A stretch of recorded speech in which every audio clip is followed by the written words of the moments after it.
been in the industry for 11 years, right? And it's funny you actually said that you started off with Mortgage Choice. Similar as well. I actually started off with Smartline. So I actually started off with Smartline. Okay, yeah. Then I realized very, very quickly, I like doing my own thing. I like making my own decision. I'd say I had a little bit of issue in terms of taking instructions in terms of how. Self-employed, mate. You're a public authority, right? Exactly.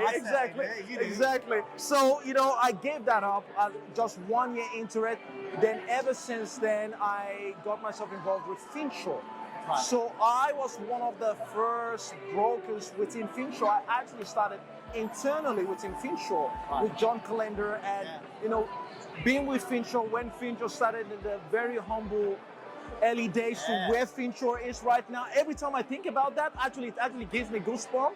Like seeing where Finsure was and where Finsure is right now is quite amazing. But you know what? Enough about me, because I know you are legends in this field. If you don't mind, what sort of advice would you give to people thinking about becoming a mortgage broker? It's still past that. To become a broker, you got to play the long game. It's as simple as that. I'll use like the top 100 as a frame of reference. Purely, I think the average tenure there is like 5 to 8 years plus, right? So there's rewards that come with, I don't want to say doing your time, but do the 10,000 hours. So there's a bit of mastery there.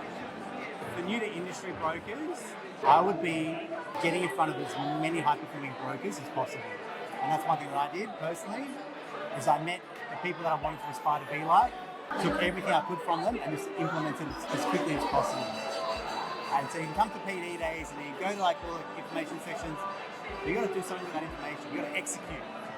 And that's where the game's won on Mars. What would you share about new brokers and also existing brokers, veteran brokers that have been in the industry for a very long time? There's a lot of talk about AI. What's your take? Personally, I'm not buying it. I'll tell you why. When I look at brokers and the lack of tools that they're using in their business, tech tools, off-the-shelf tech tools, and I ask them, are you using this, and this, and I know. I'll give you a few examples. They're not using Loom instead of email. Well, why wouldn't you record a video to a client instead of writing a long email? That's what clients want. So no AI tool is going to replace that when you're not doing the basic stuff. Yeah. The amount of brokers that aren't even using like Quikli. I've got no vested interest in Quikli, but the amount of time that saved our business and our team, use that. So like, if you're not using these foundational tools, you can't go into the big sexy stuff.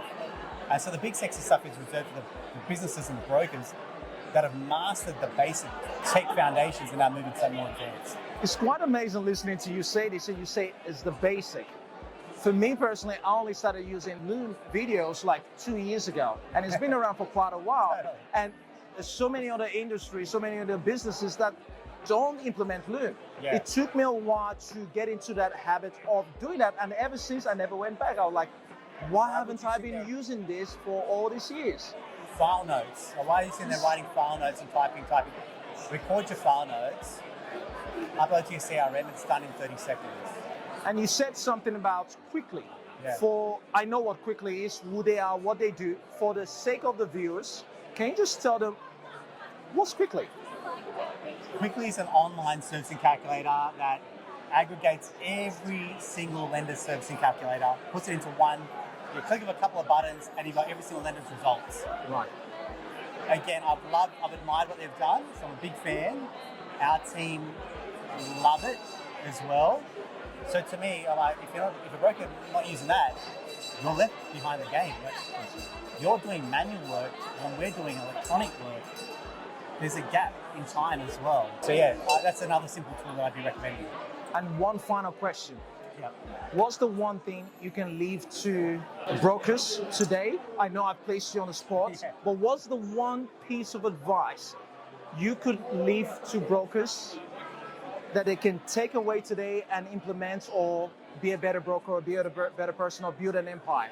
I'd say be a better person, mate. I'd say put your health and well-being number one, and that's not easy to do. Client calls, emails, family commitments, for example. But my non-negotiable is training or time for myself. And when you're dialed in personally at a high personal level, you can match that performance. nothing bothers you, for example. So it's a bit like mental resilience, physical training, for example. I think systems and processes doesn't matter. If you're not dialed into becoming a high performer and there's enjoyment in what you're doing, nothing else matters. There you go. Well, guys, you heard it. Thank you so much for your time. I really do appreciate it.